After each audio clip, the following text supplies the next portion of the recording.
You're a trader, and you've been walking for 3 weeks. It's the year 1400. You started on the coast of the Indian Ocean, where the ships come in from India and Arabia and China, and you've been climbing ever since, up from the hot lowlands, onto a high granite plateau where the air is cool and the grass runs to the horizon. You're tired. You're dusty. You're starting to wonder if this famous city even exists. And then you come over a rise, and you stop walking. Because rising out of the savannah in front of you is a wall. Not a fence, not a stockade of sticks. A curving wall of cut granite, taller than 5 men standing on each other's shoulders, longer than 2 football pitches wrapped in a circle, and it glows in the afternoon sun, because the stone is fresh and golden. Behind it, on the hill, there are more walls, winding between boulders like they grew there. Smoke from thousands of cooking fires hangs over a city bigger than any you've ever seen south of the desert. There's no gate guard asking for papers. There is, in fact, no papers, but there is a doorway, tall and narrow, with steps worn smooth by 100 years of feet. And here's the thing you don't know, standing there with your mouth open. You don't know that 500 years from now, grown men with university degrees will stand exactly where you're standing, look at exactly these walls, and declare, in books, in newspapers, in official government guidebooks, that this city could not possibly have been built by Africans. Welcome to Great Zimbabwe, the city so impressive that an empire had to lie about it. This is the last story of our season, story lovers, and I've been saving it. Because this one isn't just about what Africa built, it's about what happened when the world refused to believe it. The evidence for this is genuinely incredible. Let's get into it. First, the name. Zimbabwe comes from the Shona language, Dzimba Dzemabwe, houses of stone. Hold on to that, because at the end of this story, that name is going to do something no other building in history has done. But let's not spoil it. Start with what's actually there, on that hill in the southeast of the modern country of Zimbabwe. Great Zimbabwe isn't one building.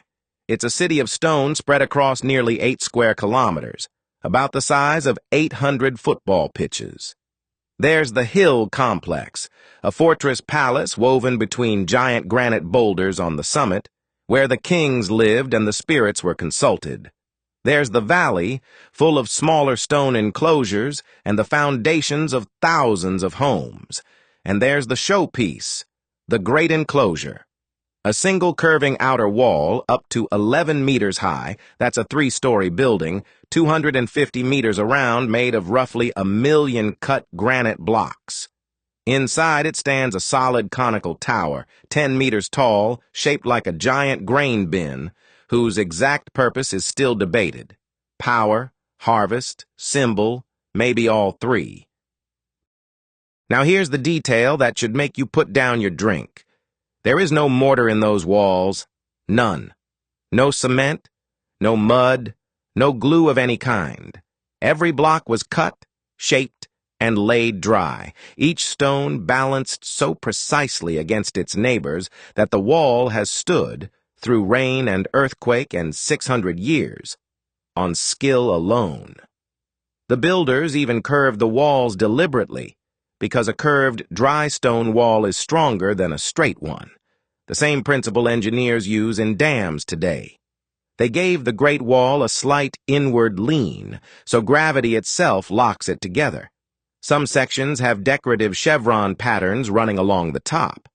Because apparently, if you're going to build the largest ancient structure south of the Sahara, you might as well make it beautiful. And people lived here. Not a few priests, a city. At its peak, between the 1200s and the 1400s, Great Zimbabwe held somewhere between 10 and 18,000 people. For comparison, London at the same time held around 40,000, and London had 2,000 years of Roman roads behind it. This city rose on a grassland plateau in under 2 centuries, so the obvious question, What paid for all this? Two answers, and I love them both. The first is cattle. The plateau is perfect cattle country, high enough to escape the tsetse fly, the little assassin that kills herds in the lowlands. The kings of Great Zimbabwe measured their wealth in tens of thousands of cattle, moved between seasonal pastures like a walking treasury. Cattle were the savings account, the wedding payment, the feast, the bank. The second answer is the one that connected this inland city to the whole planet: gold. The plateau sits on gold-bearing rock, and between the 1200s and the 1500s, thousands of small mines across it were worked. Shafts sunk by hand or crushed, gold dust washed out and carried east. Down off the plateau, down to the Indian Ocean coast, to the Swahili port of Sofala, and from there north to Kilwa, the richest trading city on the East African coast. And in exchange, the goods of the world walked 3 weeks uphill into the savannah. How do we know? Because archaeologists found the world sitting right there in the ruins. Persian pottery, Arab glass, coins minted in Kilwa, glass beads from India by the thousand, and, my favorite, porcelain from China. Ming Dynasty Celadon, made in kilns 6,000 kilometers of ocean away, ending up on a granite hill in southern Africa. Let me say that plainly. In the 1400s, a king at Great Zimbabwe could drink from Chinese porcelain, wear Indian beads, and count coins from an African trading empire, while most of Europe had never seen any of those things in one place. This wasn't the edge of the world. This was a hub of it, and the city knew what it was.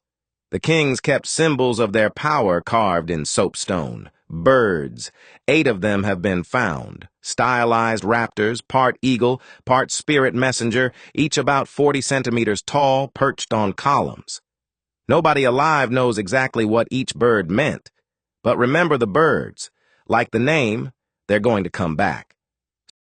So, a stone city, a global trade network, an African kingdom at the center of it.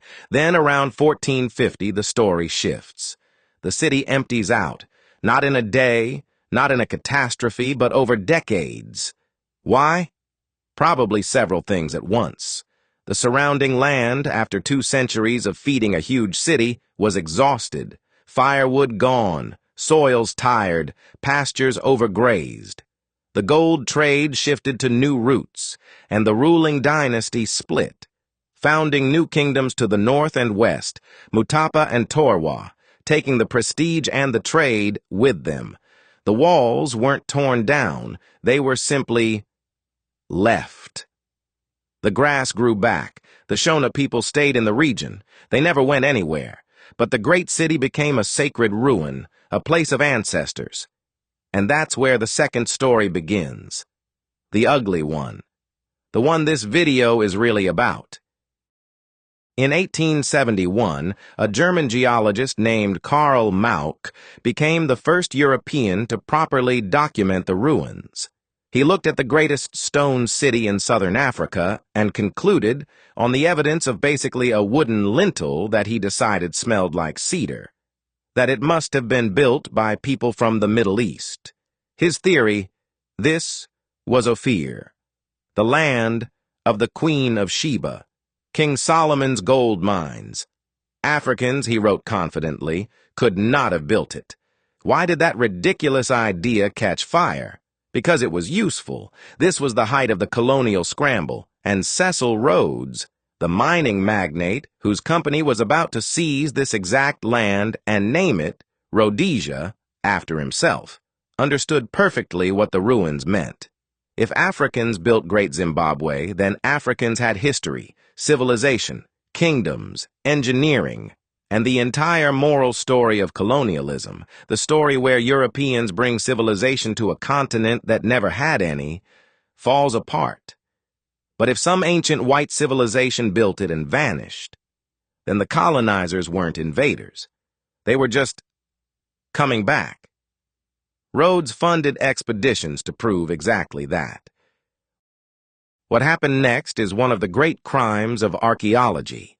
A man named Richard Hall was put in charge of the site, not to study it, but to clean it. He dug out and threw away up to 4 meters of archaeological deposits, the actual layers of African daily life, centuries of pottery and iron and bone, because he considered them the filth of native occupation. Before him, a company literally called the Ancient Ruins Company had been licensed to strip gold artifacts from ruins across the country, golden ornaments, burial goods, the artwork of a civilization, melted down into bars and sold.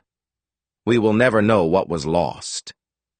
The evidence wasn't just ignored, story lovers, it was destroyed by the people claiming there was no evidence. But here's the thing about evidence. You have to destroy all of it, and they couldn't. In 1905, the archaeologist David Randall McIver excavated with actual scientific method and announced the obvious.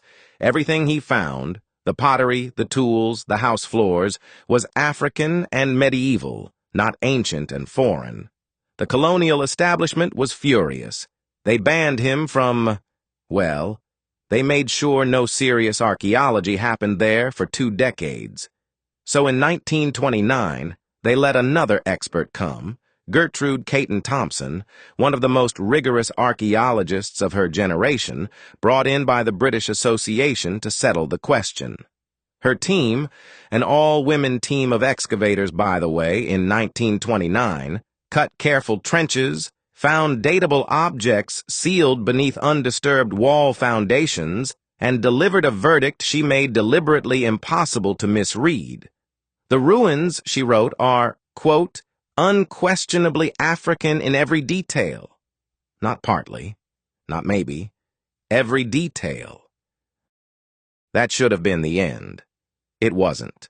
And this is the part I need you to sit with. The white Rhodesian government kept the lie on life support for another 50 years. Guidebooks were edited, museum displays were rewritten. Under the Rhodesian Front in the 1960s and 70s, it became effectively official policy to deny that Great Zimbabwe was built by Africans. Tour guides could face pressure, even censorship, for telling visitors the truth. Think about that. A government passed judgment on the past by decree. Archaeologists were told by politicians what history was allowed to be. It's the same story we met in Benin City, the same story we met in Timbuktu. The evidence of African genius wasn't overlooked. It was inconvenient, so it was buried. But stone doesn't burn, and stone doesn't sink in a river. The walls just kept standing there, 1,000,000 blocks of testimony. And then came the ending I promised you. In 1980, the colony of Rhodesia died, and a new nation was born. And its people reached for a name. Not a king's name, not a river or a mountain. They named the country Zimbabwe, after the houses of stone. The ruins Europe spent a century lying about became the only monument on Earth to have a whole modern nation named after it. And on the new flag, in gold, they placed a bird, the soapstone raptor from the ruins. Today, it's on the flag, the coat of arms, the money. The kings who carved those birds could never have imagined it. Their spirit messengers, 600 years later, flying on a national flag. So let's answer our question properly. Who built the city Europe said was impossible?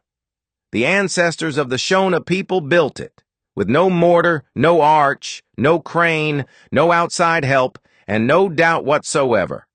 We know because the pottery says so, the beads say so, the coins and the Chinese porcelain say so, the carbon dates say so, and the descendants of the builders who never left always said so. And now zoom out with me one last time, because this is the end of our season, and I want you to see what you've seen. 10 stories. Furnaces in Tanzania out-engineering Europe by 2,000 years. A desert city where books were worth more than gold. A king so rich he broke Egypt's economy by being generous. Alphabets invented, malaria out-evolved, surgeries performed by lamplight with banana wine, a city bigger than London with streetlights, black pharaohs on Egypt's throne, astronomers older than Stonehenge, and a stone city so magnificent that an empire had to invent a fairy tale to explain it away. 10 stories, one continent, and the same pattern. Every single time. The knowledge was there. The evidence was there. Someone worked very hard to make you not know it. Well, now you know it. And knowledge, once it's yours, as a wise city in the desert could tell you, is the one treasure nobody can melt down. Thank you for spending this season with me, story lovers. The stones are still standing. Go and see them. And when someone tells you Africa has no history, smile. You know 10 reasons why they're wrong.